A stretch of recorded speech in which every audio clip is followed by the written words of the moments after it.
Que bom que você está conosco.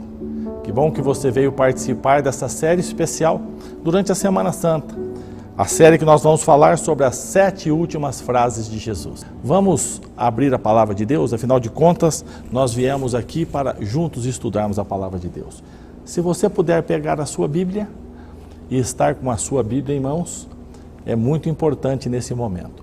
Talvez um ou outro texto apareça na sua tela, mas se você estiver com a Bíblia, eu tenho certeza que será melhor, tá bom? Nós vamos falar sobre as 7 últimas frases de Jesus. Jesus, na cruz, ele falou 7 frases. Alguns dizem 7 palavras, mas como elas são mais do que uma palavra somente, eu me permiti dizer 7 frases e nós vamos estudá-las durante esta semana. A primeira das frases de Jesus está no Evangelho de Lucas. Evangelho de Lucas, no capítulo 23. Abra sua Bíblia, por favor. Lucas, capítulo 23, os versos 33 e 34. Encontrou? Lucas 23, verso 33 e 34. Então, vamos fazer uma oração segurando a Bíblia? Segure a sua Bíblia e vamos falar com Deus. Bondoso Deus, quando Jesus esteve aqui na terra, na cruz, ele falou 7 frases. Vamos estudar a primeira e pedimos que o Senhor fale conosco, que nós possamos escutar a tua voz. Este pedido nós o fazemos em nome de Jesus. Amém. Evangelho de Lucas, capítulo 23, verso 33 e 34, diz assim: Quando chegaram ao lugar chamado Calvário, ali o crucificaram bem como aos malfeitores, um à direita, o outro à esquerda. Contudo, Jesus dizia: Pai, perdoa-lhes, porque não sabem o que fazem.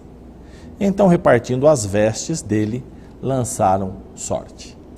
Vamos tentar imaginar aqui o cenário. Jesus está crucificado entre 2 ladrões. Um deles havia praticado um homicídio, havia matado uma pessoa.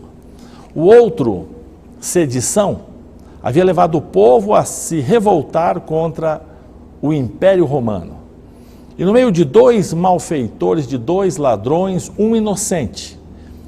O rabi da Galileia, que havia pregado, havia ensinado, havia curado, multiplicado pães e peixes, havia ressuscitado mortos, havia transformado água em suco de uva ou em vinho, como vocês preferirem. Este homem estava crucificado ali. E no meio, naquela cruz do meio, naquele momento, sozinho, rodeado de pessoas onde a maioria não o amavam, não o respeitavam, Jesus fala 7 frases. Entre 2 ladrões, distanciado daqueles que o amavam, sendo ridicularizado, ele teve tempo de falar 7, sendo que das 7, a primeira, a 4ª e a 7ª são orações. E isso me ensina algo fantástico. Sabe, Jesus orou até o fim. Jesus viveu uma vida de oração. Como está a minha vida, como está a sua vida no que diz respeito à oração? Jesus falava sobre oração, Jesus pregava sobre oração e no seu último momento, quando ele estava para morrer, ele reservou os momentos finais para falar com Deus através da oração. Ele se dirigiu ao Pai. Jesus morreu orando. E você, como vive? O que é oração para você? Quantas vezes por dia você fala com Deus? Sua oração, sua reza é algo decorado? Você fala automaticamente palavras decoradas? Ou você tem um relacionamento com Deus? No momento de sofrimento, ele se dirige ao Pai. Ele sabe que somente em Deus há forças. Jesus é Deus, mas naquele momento, como homem, crucificado entre 2 ladrões, humilhado, as costas cortadas no chicote, a cabeça coroada com espinhos, ele se dirige a Deus em oração. Que lição fantástica, Por que nós não fazemos o mesmo?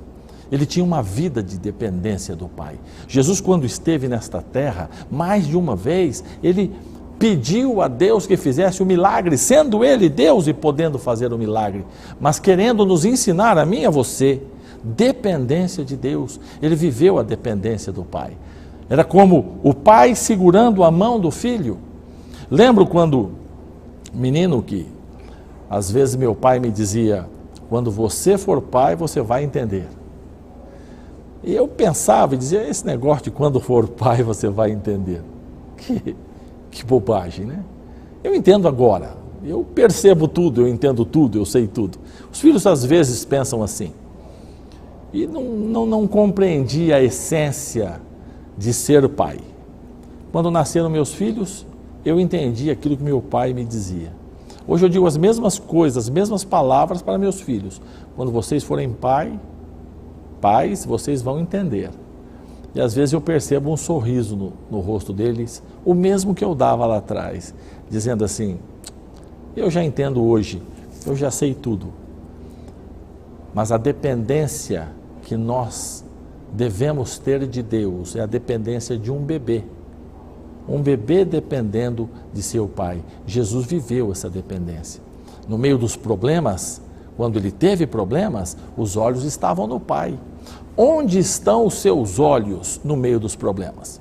Agora, no meio do Covid-19, no meio dessa luta contra esta doença miserável, onde estão os seus olhos? Nas redes de televisão? Nas redes sociais? Nos comentários, nos blogs, nos sites, nos recados que você recebe? Onde estão os seus olhos? Onde estão fixa a sua preocupação, a sua ansiedade? Por que não fixar em Deus? Por que não levar a preocupação a Deus? Por que não levar a ansiedade para Deus? Por que não se abrir diante do Senhor? Onde nós estamos colocando toda a nossa preocupação? Ali na cruz, os olhos de Jesus estavam fixos no Pai. Talvez eu esteja falando com alguém que tenha um amado, uma amada no leito de morte, entubado por causa dessa doença. Olhe para o Pai. Talvez eu esteja falando para alguém que esteja muito preocupado porque devido a essa crise financeira perdeu o emprego. Olhe para o Pai. Talvez você esteja preocupado como vai fazer com a sua família, o que você vai fazer com... Olhe para o Pai. Talvez seu esposo já não te ame, sua esposa não te respeite, seus filhos não te obedecem. Olhe para o Pai. Nós precisamos, em meio aos problemas, aprender a olhar para o Pai. Na hora da agonia, Jesus foi para o Pai. Ele não pede ajuda para ele. Talvez se fosse eu ali na cruz, eu iria pedir a Deus ajuda para mim. Talvez a minha oração ali na cruz fosse: Senhor, os espinhos estão machucando a minha cabeça, tira os espinhos. Minhas costas estão doendo, foram cortadas no chicote, alivia o sofrimento. Minhas mãos doem, meus pés doem por causa dos pregos, faz alguma coisa. Alguns pedem a Deus: tira a minha vida. Jesus não. Na hora da agonia, ele ora ao Pai e a oração dele é outra. A oração de Jesus é completamente diferente e nós precisamos pensar nesta essência, nessa oração que Jesus fez. Porque chegam os nossos problemas, nós nos desesperamos e nós pedimos para mim. Olhamos para o próprio umbigo e quando oramos, porque pouco fazemos, é para se livrar de nossas necessidades, para resolver os nossos problemas. Quando nós oramos, se nós oramos, é clamando por tudo aquilo que nos preocupa, por todas as dores que sentimos. No caso de Jesus foi diferente. Sabe o que Jesus fez? Ele viveu o que ele pregava. Quando Jesus estava pregando, antes do Calvário, na sua vida, no seu ministério, uma das frases mais difíceis que Jesus falou foi: perdoai vossos inimigos, orem por aquele que vos persegue. Não é simples, não é fácil. Talvez você tenha inimigos e pensar em orar por eles, amá-los, se preocupar com eles, nem passe por sua mente. Este foi o pedido de Jesus. Ore por seus inimigos, perdoe os seus inimigos. E quando chega na cruz, ele simplesmente viveu a sua mensagem. E aqui eu quero destacar a coerência de Jesus. Jesus viveu o que ele pregou. Infelizmente eu perdi o meu pai. Isso já fazem 16 anos. E quando o meu pai morreu, muitos pastores amigos da família vieram me procurar para dirigir o culto fúnebre. E eu disse não, o culto fúnebre eu vou fazer, eu vou dirigir. Esses dias conversando com a minha mãe, ela me disse, como é que você conseguiu? Nós temos que ser coerentes com aquilo que nós pregamos. E eu digo que Jesus vai voltar, eu digo que os mortos em Cristo vão ressuscitar, eu digo que Deus cuida, que Deus protege, que Deus dá força. E na hora de uma tragédia familiar eu vou me esconder? Não posso. Não posso. Como não posso me esconder no Covid, como não posso me esconder diante dos problemas, e você também não pode, porque você fala que você segue a Cristo. Você fala que crê na palavra de Deus. Você precisa de uma vida coerente. Jesus teve uma vida coerente. Ele disse, perdoa os inimigos. E aí quando chega na cruz, ele sai da teologia, da pregação, e entra na realidade da prática. Ele perdoa os inimigos, e isso não é simples. O assunto perdão é complicado, porque imagina orar e perdoar. Sabe, perdoar um amigo quando ele falha com a gente, é amigo, dá para dar uma chance, mas inimigo, numa vida tranquila, tudo dando certo, alguém te prejudicou, alguém te fez perder alguns centavos, mas você tem milhões, alguém te causou um arranhão, mas você tem saúde perfeita, não significa nada, deixa para lá. Na realidade nem há perdão, há abandono do mal feito. Mas e no meio dos problemas, no meio do sofrimento, ali na cruz, traído, pregado entre ladrões? Não é simples. Conversando com um casal no meu ministério, onde houve traição, e quando há traição num casamento, o assunto sempre para em 2 pontos. Sempre. Perdão e confiança. Expliquei para eles que confiança é dádiva. Nós gostamos da palavra conquistar confiança. Fulano conquistou a minha confiança. Isso não existe na realidade. Isso não é verdade. Você conhece o pastor da igreja, você o viu pela primeira vez, você não sabe quem ele é, você não sabe se ele é um tremendo fofoqueiro, careca, que fala da sua vida pelas costas, ou se ele é uma pessoa de confiança. E aí a primeira vez que você encontra o pastor, você está ansioso, angustiado, você vai e conta o problema. Por que você contou? Porque eu confiei. Você conhecia? Não. Conquistou a sua confiança? O jeito que ele falou, as primeiras palavras me conquistaram. Você decidiu confiar. Você disse, eu vou dar uma oportunidade para o careca, eu vou confiar nele. Só isso. Confiança é decisão, perdão não é decisão. Perdão é milagre. Perdão é milagre. Mas é possível que um homem, uma mulher perdoe, porque Jesus, como humano, na cruz, perdoou. É possível. Mas é uma dádiva de Deus na sua vida. Você tem um inimigo, você tem alguém que te prejudicou, você tem na sua vida um Judas Iscariote que com o beijo te traiu, você tem alguém que te fez mal, que destruiu sua vida. O perdão, na verdade, ele só traz benefício para aquele que perdoa, porque o ódio só destrói também aquele que sente.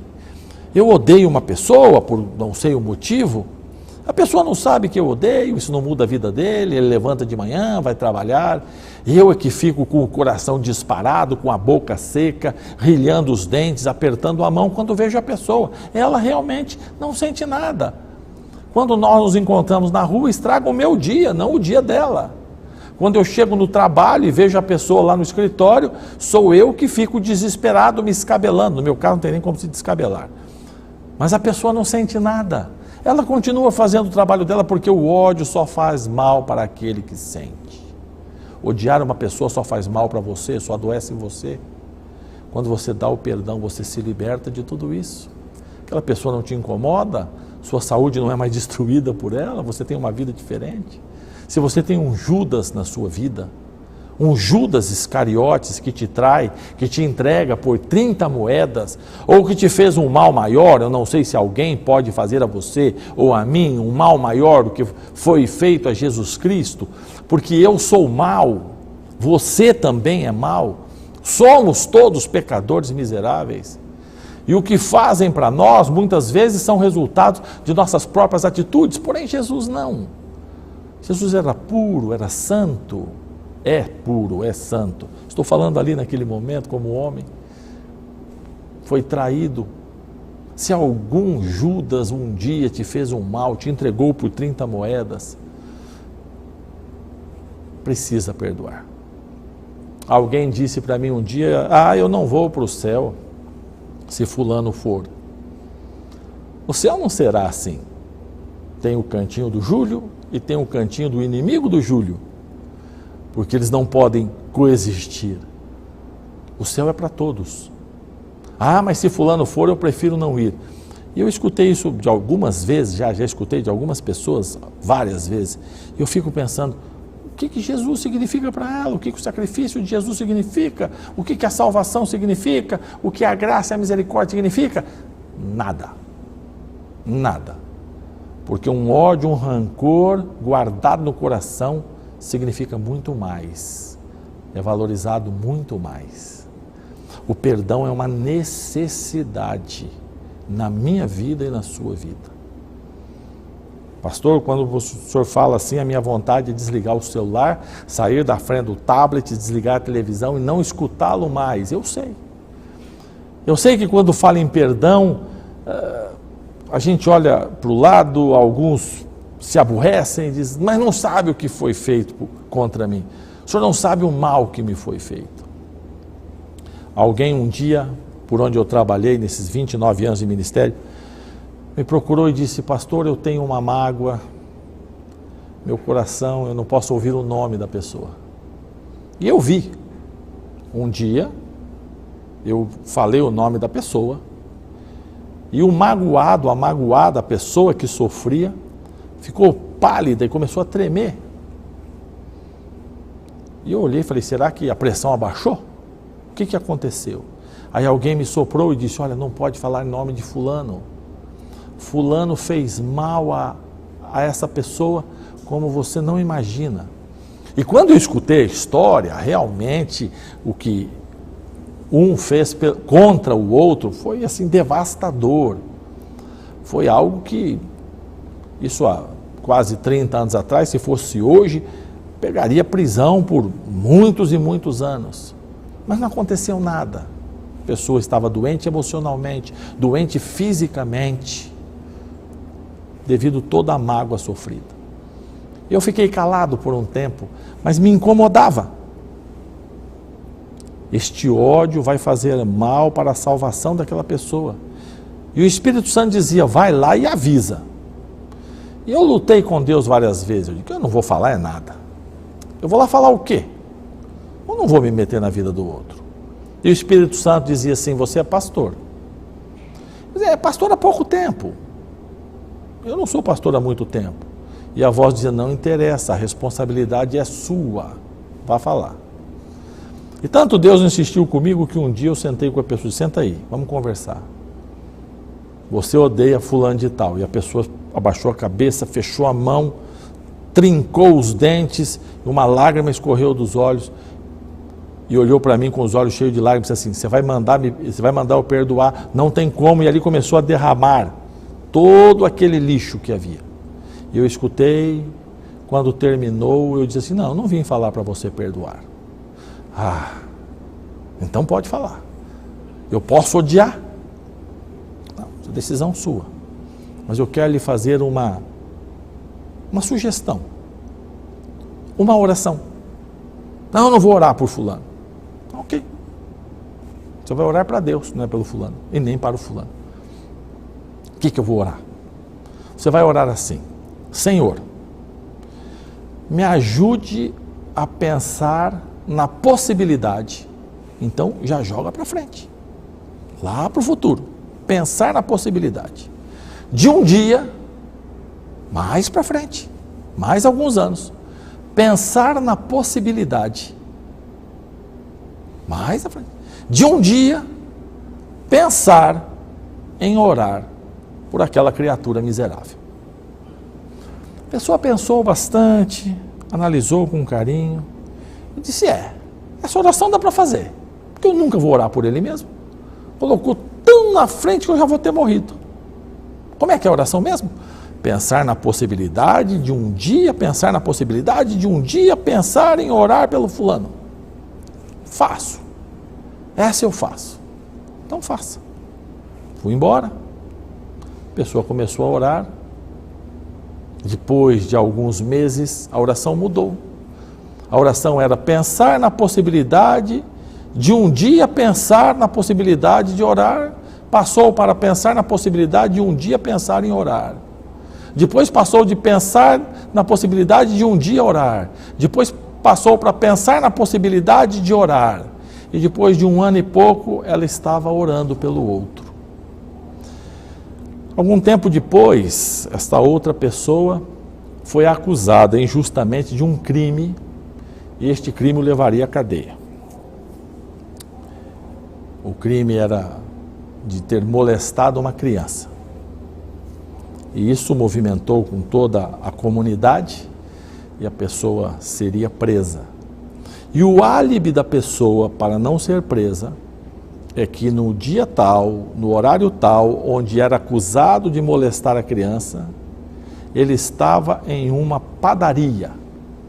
Foram à padaria, mas ninguém identificava. Tentaram ver a filmagem, mas não tinha. Porém, a pessoa, o ofendido da história, do testemunho que eu estou contando a você, estava num posto de gasolina em frente e comentou com uma pessoa que estava com ela, olha, fulano está aí. E a pessoa até disse, olha, você não fica mais desesperada quando vê. É verdade. E quando ficou sabendo no dia seguinte, disse, não, ele não estava em tal lugar, estava na padaria, eu posso testemunhar. E foi procurar um advogado, foi procurar o meio legal para testemunhar e libertar da cadeia aquele que um dia quase destruiu a sua vida. Quanto tempo depois, pastor? Mais de ano. Mas 1 ano de oração. O perdão é necessário. Talvez você tenha que começar a fazer essa oração que eu falei. Pensar na possibilidade de um dia, pensar na possibilidade, mas você não pode viver com todo esse ódio, porque Jesus não viveu assim. Ele orou, e lá na cruz, ele não orou por pessoas que o prejudicaram.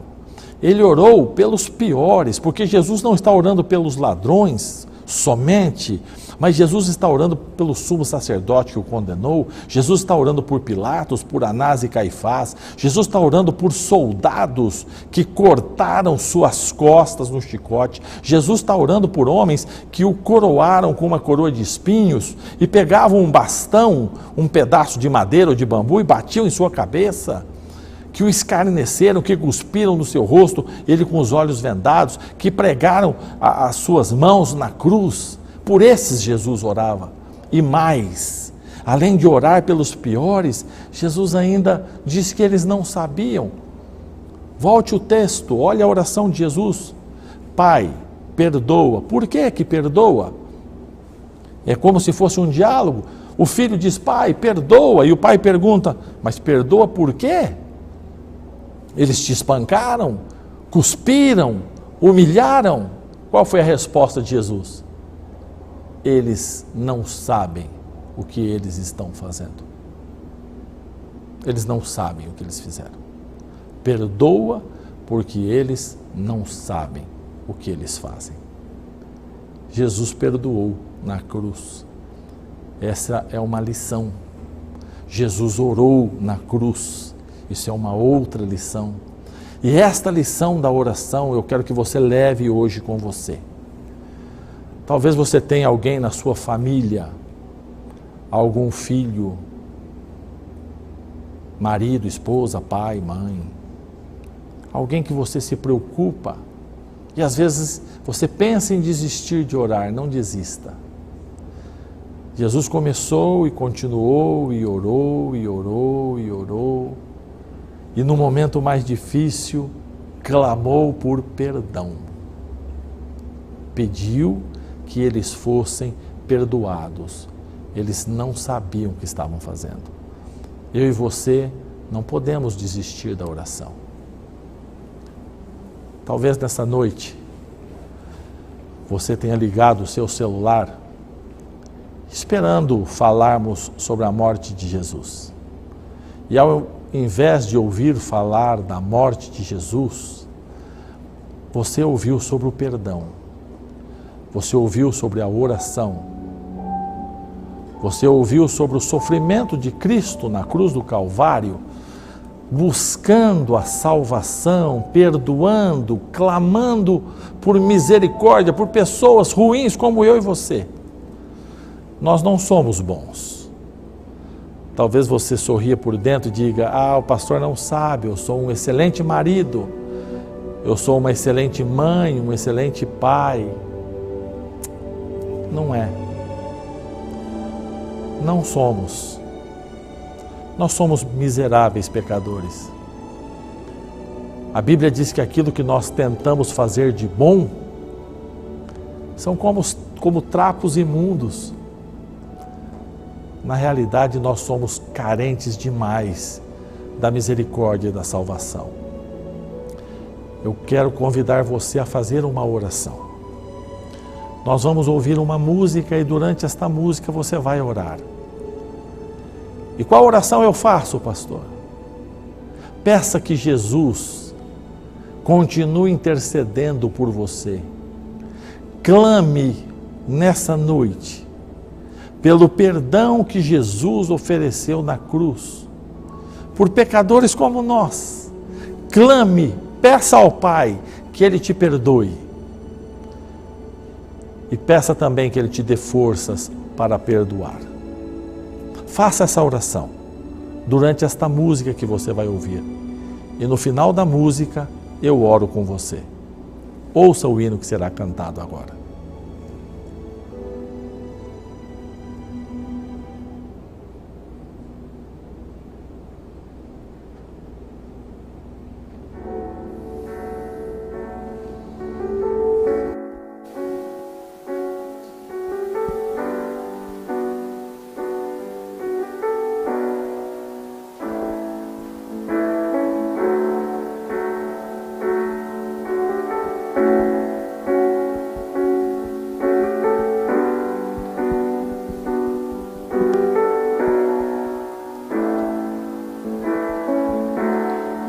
Não se turbe o vosso coração, crede em Deus e também em mim.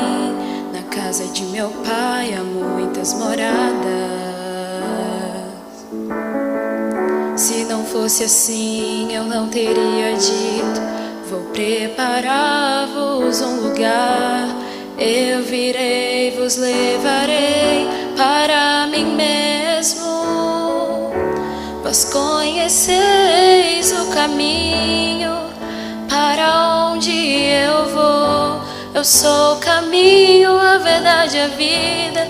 Ninguém vem ao Pai a não ser por mim. Em verdade eu vos digo, porque eu vou para o Pai. Mas aquele que crê em mim, coisas maiores fará.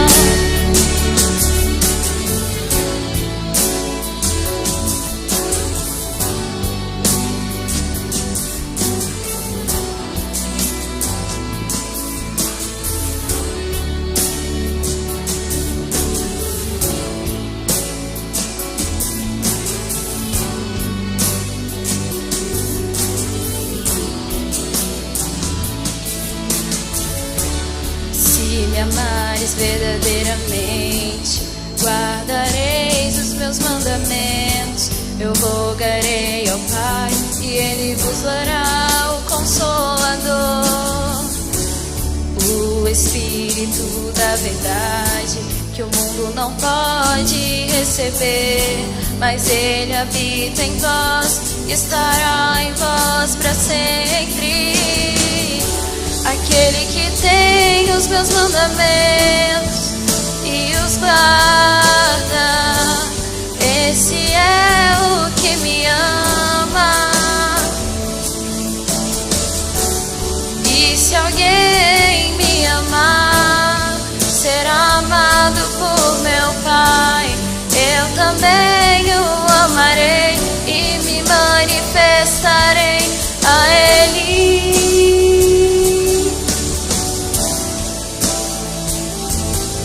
A Ele.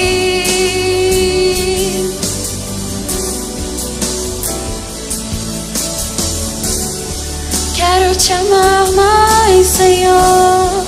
Quero te amar mais, Senhor. Quero te amar mais, Senhor. Quero te amar mais, Senhor. Quero te amar mais, Senhor. Quero te amar mais, Senhor.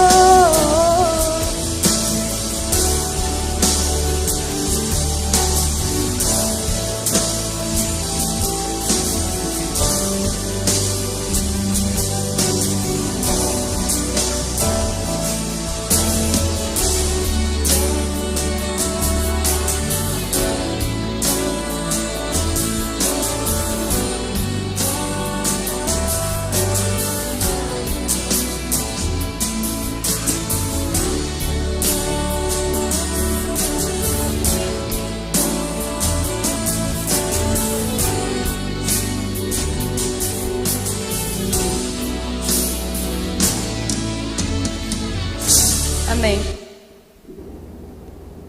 Vamos orar? O jeito que você estiver, onde você estiver, para o que você está fazendo, feche os olhos. Vamos falar com Deus. Muito obrigado, Senhor. Obrigado pelo sacrifício de Jesus na cruz do Calvário. Obrigado porque Ele clamou por perdão. E nós clamamos por perdão esta noite.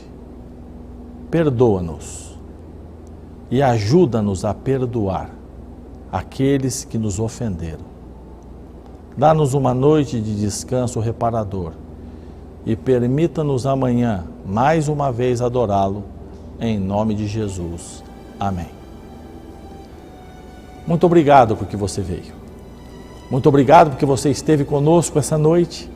E amanhã, no mesmo horário, vamos falar sobre a segunda frase de Jesus. Eu ficarei muito feliz se você puder estar conosco. Uma boa noite, que Deus abençoe a todos vocês.